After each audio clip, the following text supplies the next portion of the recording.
Hey everyone, welcome to our Macramé Q&A session.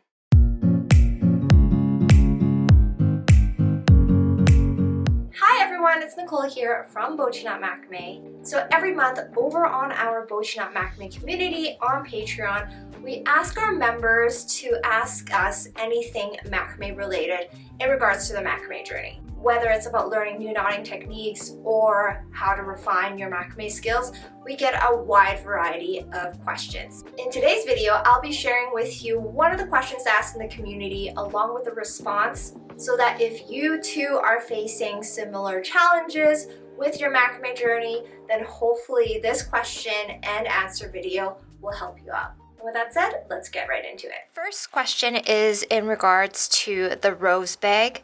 The most difficult time I've had is weaving the cords in the back of the petals. I always have problems when a project requires this technique. I'm not good with a crochet needle. Could you provide some tips or tutorial on the best way to do this specifically? So tucking in cords at the back of the petal can be difficult. One thing you do have to make sure is that you're using the appropriate size crochet hook.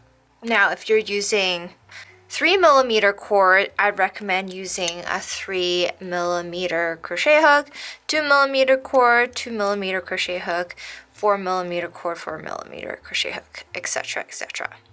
Now, I do have a sample flower leaf here, or petal, and I'm just going to show you how I tuck in the cords to the back of this leaf. Now, because I used 2mm cord to make this petal, I'm going to use a 2mm crochet hook. If you use a crochet hook that is a little bit bigger, you might find it hard to get your crochet hook through the knots at the back just because the needle is thick versus the knots being smaller. Now, if you use a smaller crochet hook, you should be able to place your needle through fairly easily, but the problem is you might have a hard time bringing the string through the loop. Now, this is also harder to do if you made super tight double half-hitch knots.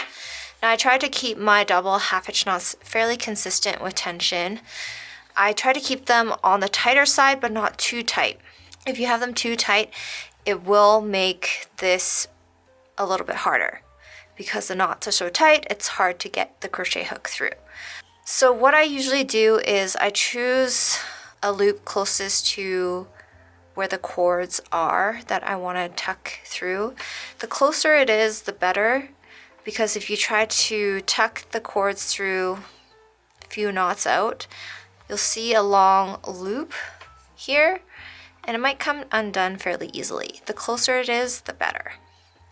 So what I usually do is I use the crochet hook and I weave it through a knot. If it's super tight, I do spend some time once I'm here and I've got my needle through, just tugging it, making some room here so that it's a little bit loose, because we do have to thread a cord through this loop.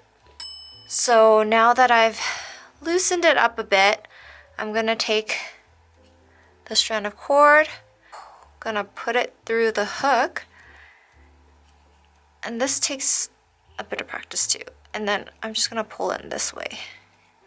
You do have to tighten it so that there's no slack. Once you're done, pull it through, and you've gotten it through the loop. So this is how I usually do it. Another way to do this is by using a weaving needle. Now, the one I have is a plastic one. You can get something a little sturdier made out of metal, but you can also get these in various sizes too. This is quite thick here, but I'm gonna try it with the 2mm petal I have here. So again, choose a spot you plan on pulling your cord through. I'm going to choose this one. Just going to stretch that one out a little bit. Once it's done, once you're done stretching it, just thread the cord you want to thread through the weaving needle. And because you usually have a pointy needle with the weaving needle, you weave it through that loop, and then you just pull the cord through like that. And now we've gotten it through that loop. Either tool will work fine. The important thing is to make sure you stretch out the loops before trying to pull your cords through, especially if your knots are super tight. And I hope that helps. And that concludes our macrame Q&A session for today. If today's question in this video resonated with you, I hope it will help you out on your macrame journey. If you do have further questions or want more guidance on your macrame journey, you may be interested in joining our community over on Patreon. If so, head on over to patreon.com/BOCHIKNOT for more details. Also, let me know if you guys have any burning questions about macrame in the comment section below. I'd love to hear them. If we do get a lot of the same questions, then I will try my best to do up a video for that as well. As always, thank you guys for watching, and I'll see you guys next time.